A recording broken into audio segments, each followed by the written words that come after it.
Okay, 8.4. So in 8.3 we talked about the measures of central tendency.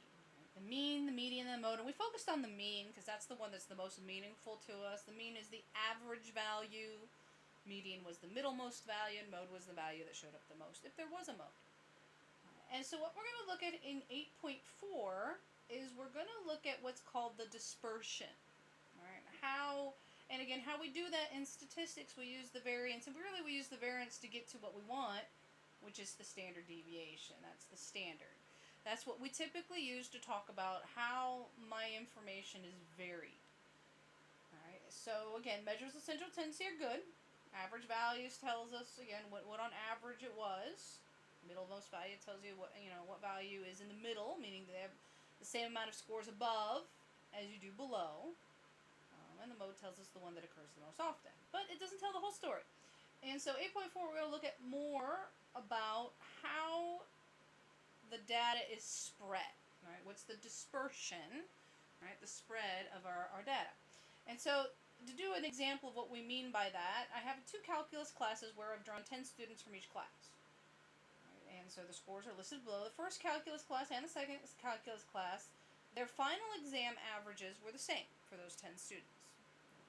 The first class average was a 73%, and the second class average was a 73%. But if you look at the 2 classes, the first class had scores all over the place, spread all over. They had scores way up in the high 90s, all the way to a perfect score, and then they had some pretty low scores, all the way down to a 48. And then everything in the middle. And if you'll notice, here in the middle, nowhere near 73, so nobody came close to the average. Even though 73 was the class average, nobody actually was close to that average. Right? The scores were far away. The exact opposite is true about the second class. If you look at the second class, those scores are tightly packed around my average, right? If you look here, my average was a 73. Most of my scores land in the 70 range. I've got one that's a little bit higher than it's an 80, and one that's a little bit lower. Only one. Those would be kind of outliers there in that set. Most of them are close to 73. Actually, I have one that's exactly 73. And so the spread of those scores are different. And so the mean doesn't tell us the whole, or the average doesn't tell us the whole story, right?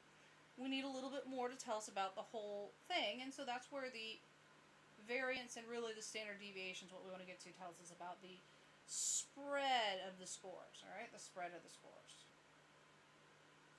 So we, again, to get the full picture, we don't just want the measures of central tendency, the middle value, the mean, and the most, but we want to understand how the scores are spread.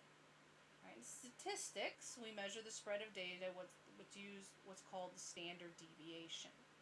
What the standard deviation does is it finds the average deviation from the mean. My score's average deviation from the mean. And we do use different formulas for populations, samples, and binomial cases, and probability cases. Alright, we're going to talk about those. Now, the calculator will do all of these, but you have to find the calculator and locate it, because it's different if it's a population than if it's sample. And again, it's different if it's a probability case, which is based on the chance or what we expect the population to do. Alright, so first, to understand what the average deviation from the mean is, well, what is a deviation? Alright, that's the first thing you should, alright, math is a language, we use our own terminology, you have to understand what that terminology is as part of mathematics.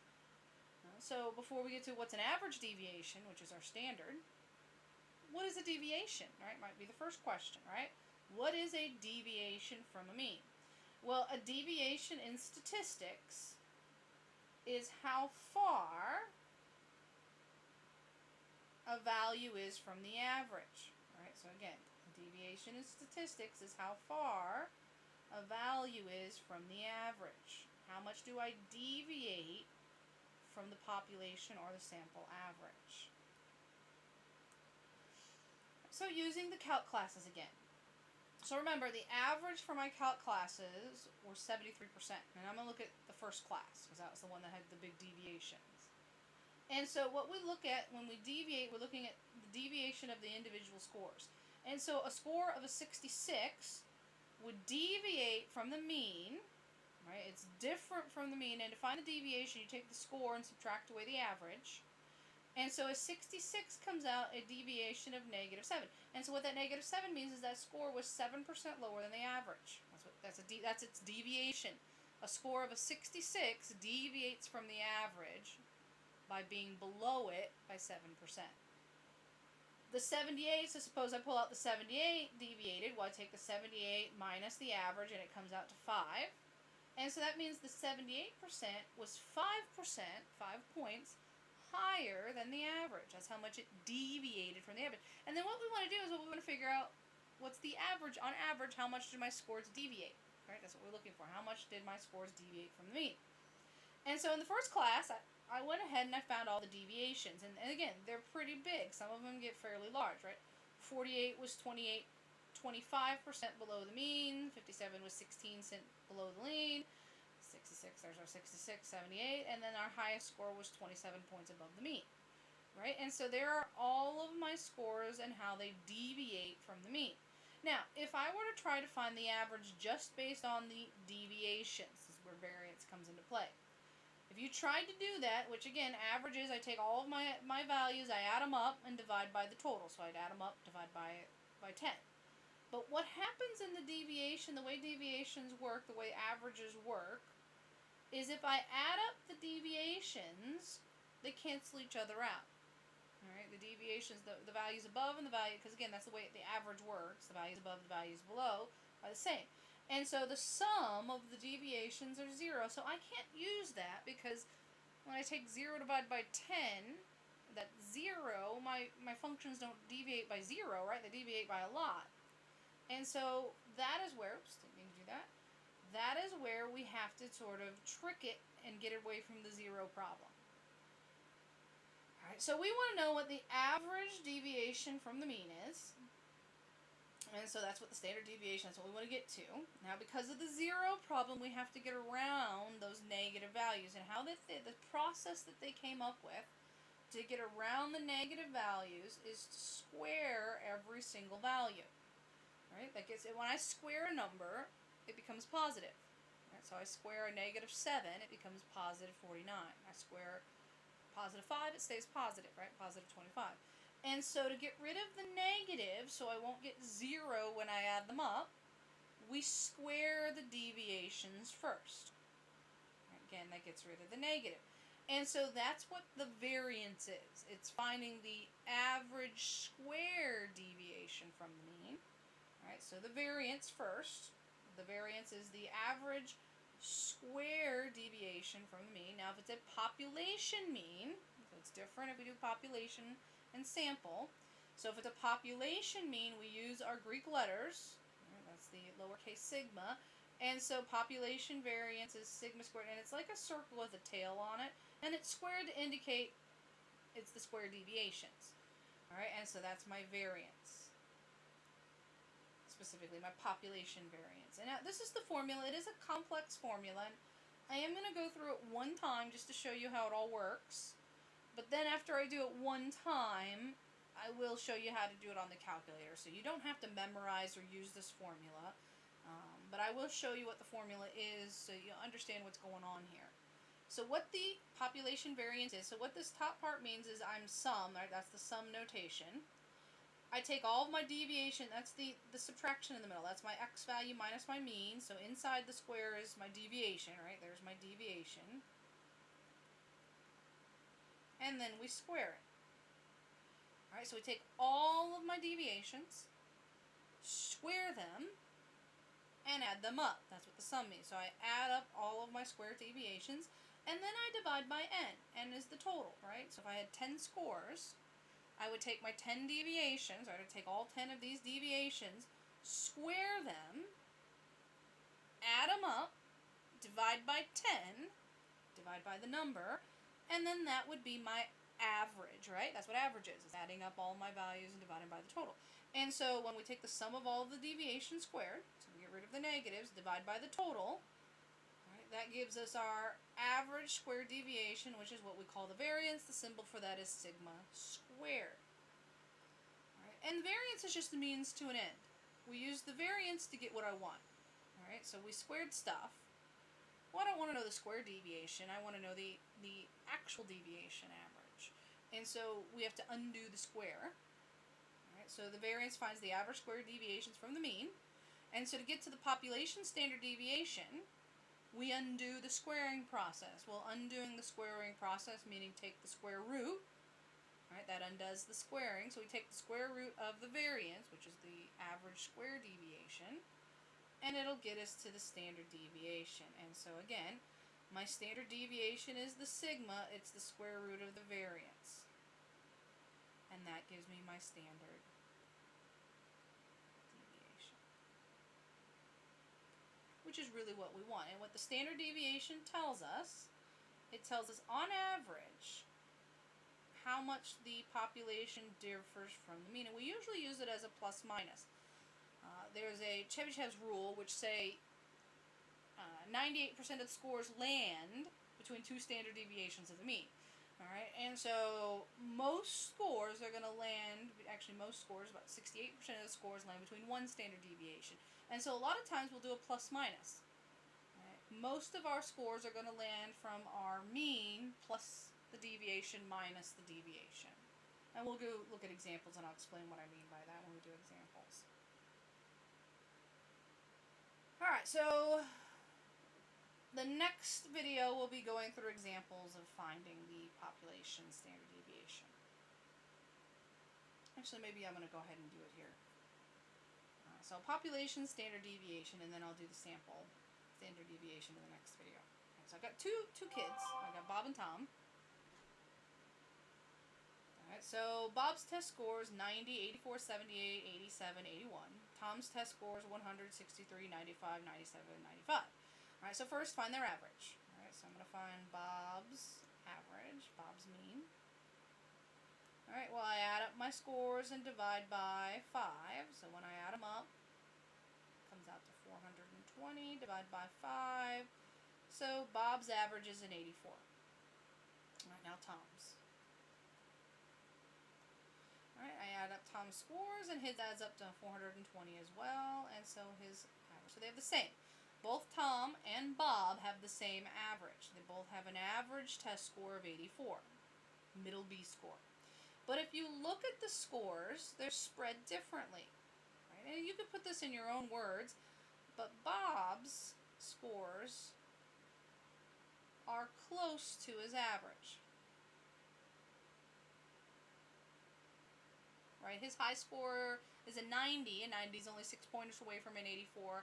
And his low score is a 78, which is also 6 points away from his high score. And then he's got close, he actually scores an 84. And so Bob probably is a B student, right? His average is accurately representing what he does, right? Tom, on the other hand,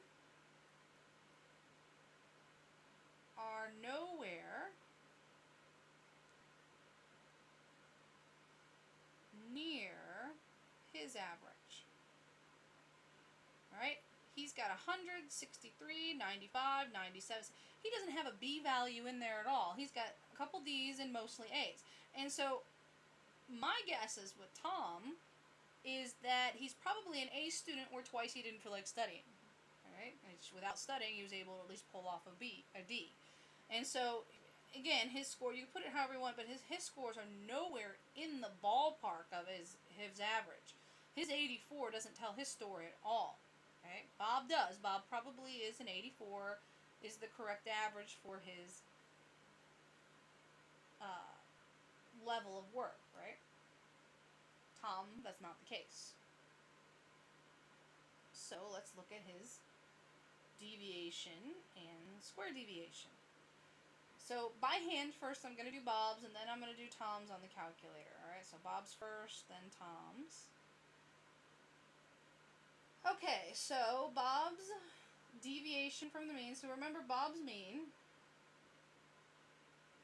was an 84. Alright, so I'm going to take each of my x values and subtract away by 84. So 90 minus 84, well, that's going to give me 6. 84 minus 84 is 0. 78 minus 84 is a negative 6. 87 minus 84 is a positive 3. 81 minus 84 is a negative 3. And if you look, if I added all those up, it'll zero out, right? The 6's cancel and the 3's cancel, which is why we square it. We square all of my deviation. So 6 squared would give me out of 36. 0 squared is still there, 0. Then I get another 36, 9, and 9. Alright, so now I want a sum of the squares, so I add these up. Alright, the sum of my square, that's that sum of the x minus the mean square. Right? I'm going to add them up, so I'm going to add all my square deviations up. So I'm going to take 36 plus another 9 plus another 9. Well, that comes out 90. And so Bob's variance, remember, is the square deviations divided by how many there are. So it would be 90 divided by the 5 deviations squared, right? There are 5 of them I added up. So I take 90 divided by 5, and so 18. So his variance, which is sigma squared, is 18. All right, now Bob's standard deviation. Well, standard deviation is the square root of the variance, which is square root of 18 in this case, which comes out 4 point, around a couple places, 2.4. And so what that means, all right, what that tells me, again, is Bob's average was an 84.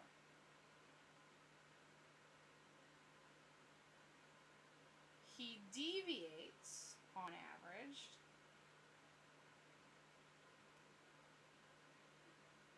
by plus or minus 24, which means most of his scores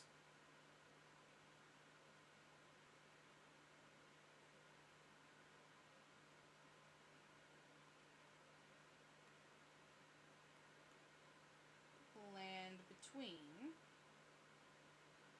84 plus the 4.24 to 84 minus the 4.24.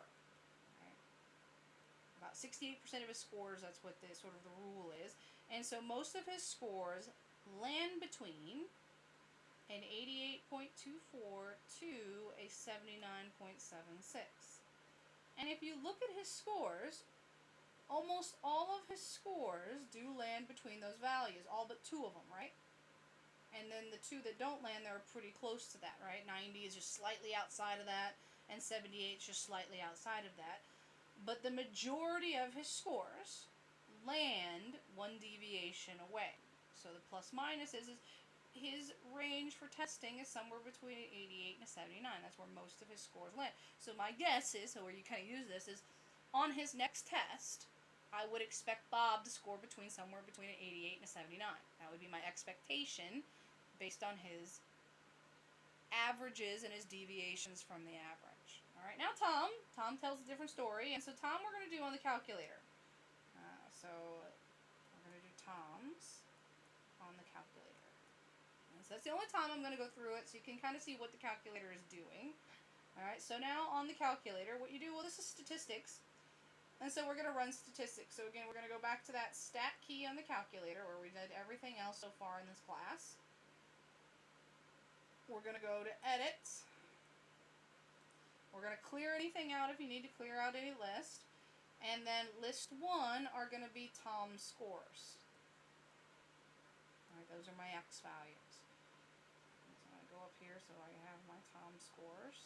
Alright, so again, we're going to put these into list 1. So it's not a frequency table, there's only one list.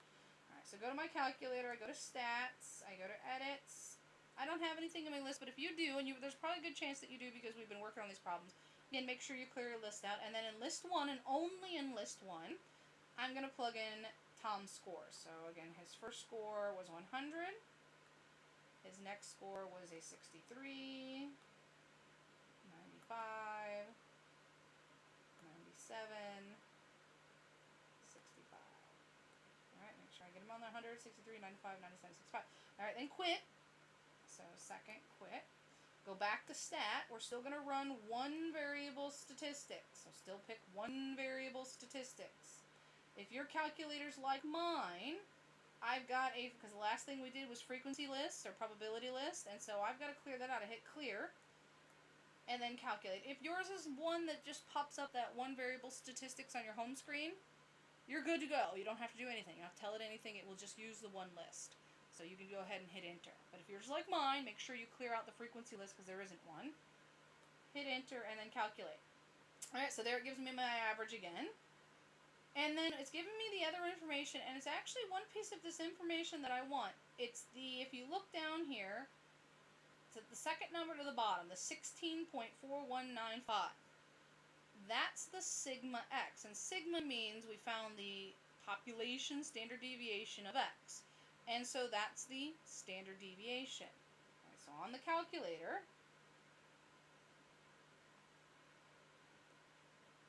so we do, again, write out this, what we did, stats, one variable statistics. We only have one list. And so what we want, so the mean, it verified that the mean was an 84, and then what you want to do is you want to scroll down, and it's the sigma x. It means it's the sigma of the x values. Right? It's just the way the calculator does it, sigma x. That's the standard deviation.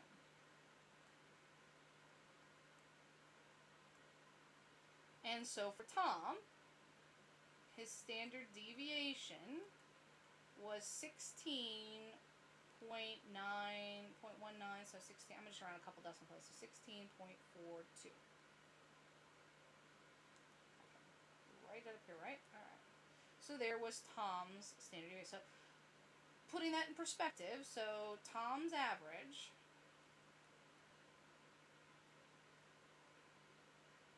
was an 84, but he deviates by a plus minus of 16.42, meaning most of his scores aren't close at all. 16 is a fairly large number, and so it's a bigger range, right? Figuring out what he's going to do on the next test is a little harder, because I don't know if it's going to be the A case or the D case, right? And so his range would be the 84 plus minus the 16.42. And so his range of scores would go between the 84 plus the 16.42. So he goes up to 100, right, 0.42, down to a 67, which is accurate, right? If you look at his scores, most of his scores are between 100 and a 67. And so to figure out what Tom's going to do on the next test is a lot harder because his range is huge. He could score anywhere from a 67. We would expect him to score anywhere between a 67 and 100 based on his numbers, right? Based on what he's done. And so his range is much bigger. His scores are spread out a lot more. It's harder to predict what he's going to do. Which for Bob, it's not. His scores are tightly packed. They're real close to what his average is. Alright, and so that's what the standard deviation tells you. It tells you, well, where do most of the scores land? Alright, they land between the plus minus of the standard deviation. If you do two standard deviation, it actually usually encompasses almost all of the scores, right? Again, there's the Chebyshev rule where about 68% of the scores should land one standard deviation, one plus or minus, and 98% of the scores land two plus or minuses. So we'd add the deviation twice or subtract the deviation twice, and that would basically should give us almost all of the possible range of values that you could get. Which for Tom's, that would be huge. Bob's, that wouldn't be as big. Alright, so again, standard deviation. Alright, so we're going to stop there. We'll pick up the sample standard deviation in the next video. So that was a bit long, but I wanted to get through that.